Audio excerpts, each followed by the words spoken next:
Okay, what's going on, Math 8? We got lesson 4-2. We've got a new transformation. It's called a reflection. All right, so we did translations before, and now we're going to do a reflection. So a reflection is also a rigid motion, just like a translation was. Remember, rigid motion, that means it's going to create a congruent shape. So they're going to be the same shape, just in a different position. Now, a reflection is different from a translation. A translation was moving side to side, or up and down, or diagonally. But with a reflection, it moves by keeping each point the same distance to a line. And that line is called the line of reflection. So a transformation, this should be a reflection. Oh no, the transformation, that's right. The transformation will create a mirror image. So when we keep the same distance to a line, it means we would cross the line, and like this arrow pointing this way would end up looking like it's pointing that way instead, making a mirror image. And so then this section here would be straight going in the opposite direction. And this one goes this way, and so then this one, would end up going this way like that. So that's what a mirror image would look like. Not quite mirror image, close enough. All right, so if we do a mirror image across this dotted line, that's what a reflection would look like. So this one, since this is kind of this happy little angel golden child, just like all my students in class, they're perfect. So this one would end up being upside down if I flipped it over this one. So it's like taking the shape and flipping it over the line is what we're kind of going for. So it would still be a circle on this side. Ooh, this is going to be hard. So let's make the circle. Okay, not bad, not bad. Not bad. I've done better ones, but that's pretty good. Okay, so the circle would be the same, but the smile would now be on top because the smile is this far from the line. So the smile would end up looking like, ooh, that wasn't very good. You get the point. All right, so there's a smile. It's going upside down. The eyes would end up going upside down. And then the halo would end up looking like this. There's the mirror image there. Hey, that wasn't too bad. Nice. Good for you, Holcomb. You did well. All right, so there's what the mirror images would look like. So that's what we're shooting for the reflections. Now they are going to create congruent images. So these should be the same size, and obviously I didn't get it perfect, but good enough. All right, so for today, we're going to just reflect over the x-axis or the y-axis.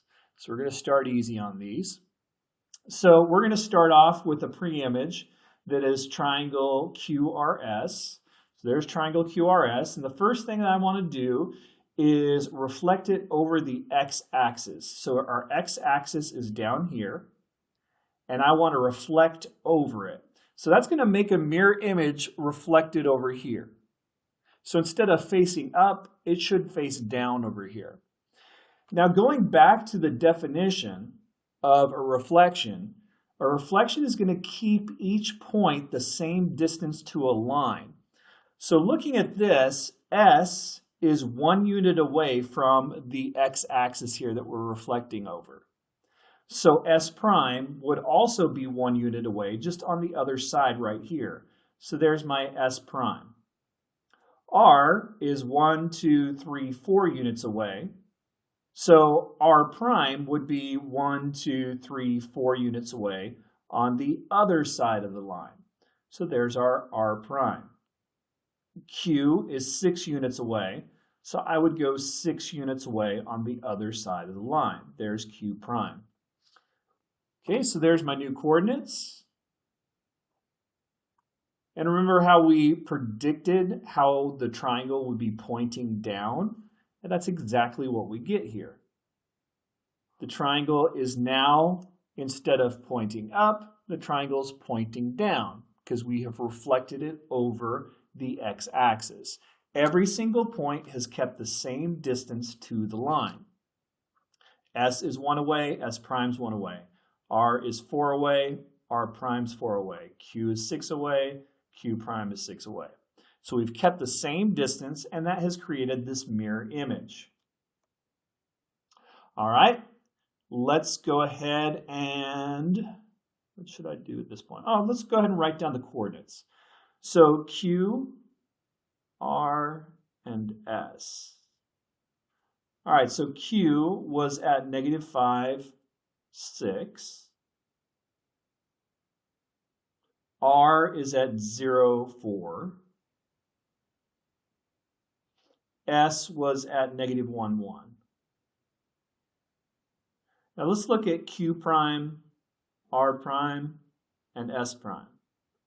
So Q prime is now at -5, -6. R prime is now at 0, -4. And S prime is at -1, -1. Look what's happened. -5, 6, -5, -6. 0, 4, 0, -4. -1, 1, -1, -1. See the pattern there? Let's see what happens if I take Q prime, R prime, S prime and reflect it over the y-axis. Okay, so I'm going to take this one, Q prime, R prime, S prime, and I'm going to reflect it over the y-axis. So it's going to be over here. So just predicting what it looks like, see how it's facing down this way. My prediction is if I reflect it, it's going to face down this way in the other quadrant. Let's see what happens. All right, so we're going over the y-axis this time. S is 1 unit away, so S prime prime would show up 1 unit away. So there's S prime prime. Q is 5 units away, so Q prime prime ends up 5 units away over there. Now R is on the line of reflection, so R prime prime is actually on the same spot. Since it is 0 units away from the line of reflection, it's going to stay 0 units away. So R prime did not move. There's our new shape, and we can see it looks like our prediction. It's just pointing in a separate direction. Let's look at those coordinates. So we already know Q prime was this, R prime was this, S prime was this. Let's look at Q prime prime, R prime prime, and S prime prime. So Q prime prime is now at 5, -6. R prime prime is the same, hasn't changed. S prime prime is now at 1, -1. Now compare these. -6, -6, that didn't change. -5, +5, that did change. -4, -4 didn't change. 0, 0 didn't change. -1, -1 didn't change.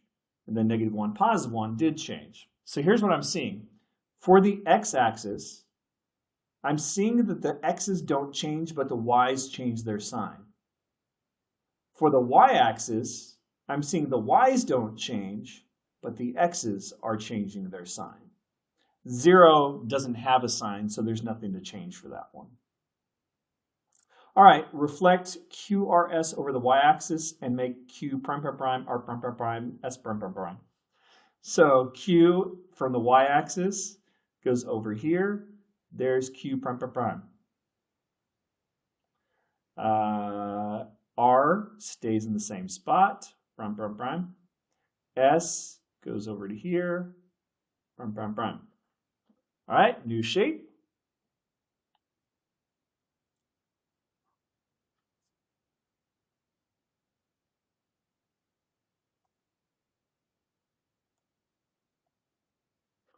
There we go. There's our shapes. Describe the pattern of the coordinates when reflecting over the x-axis. All right, so we're going over the x-axis.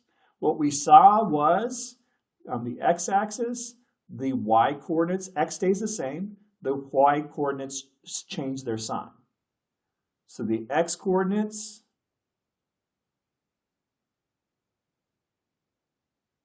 stay the same.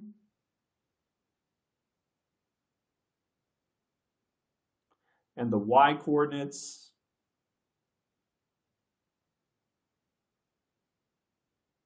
change their sign. If we had to give a coordinate notation to this, this would be if the x coordinates are staying the same, we would have x, and then the y coordinates would be changing their sign. So that would be x negative y. Describe the pattern of coordinates when we go over the y-axis. Well, on this one, the x coordinates change their sign,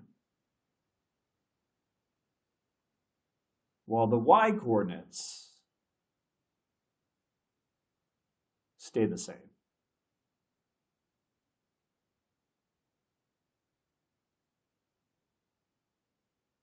So this one would be negative x comma y. So I see when we have a reflection over the x-axis, the y changes its sign. When we go over the y-axis, the x changes its sign. All right, so this is just really practice at this point. So we're going to reflect AB over the x-axis and label the image. So we're going to go over the x-axis, and then we're going to label that image. Go ahead and pause here if you're following along at home, trying to do this on your own, and see if you've got this right. We're going to go over the x-axis. All right, so hopefully you've paused and tried it out yourself. Here we go. A is 1 unit away, so A prime is going to show up right here. There's A prime. B is 1, 2, 3, 4 units away, so I'm going to go 1, 2, 3, 4 on this side. There's B prime.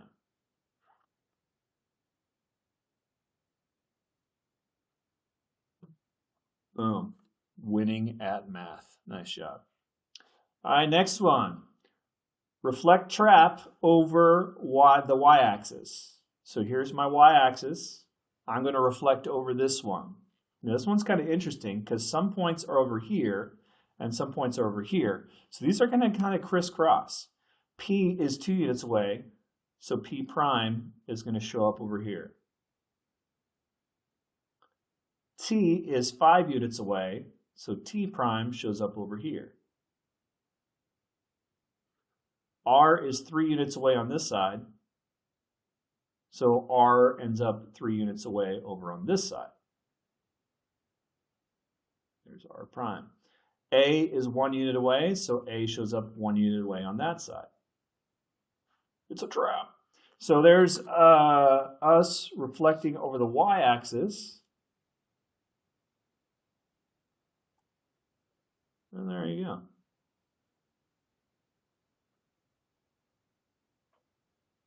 Why are these all out of order? They don't even spell the word trap. I'm thinking too well there. Spelling's hard. All right, so anyways, there it is. It's on top of the other one, but been flipped over. All right, what would be the coordinate notation for reflections over the x-axis and the y-axis? Well, we've actually done that. We went from here, x, then the y to here. So that's going from here to here. Now look what happened. The x changed and the y changed. So if you do a double reflection, go over the x and the y, the x changes and the y changes. They both change their sign. So if we did a coordinate notation over the x and the y, that would be negative x, negative y, if you went over the x and the y-axis. Remember, if you go over the y, the x changes. If you go over the x, the y changes. All right, keep mathing hard. I'll see you next time. Bye-bye.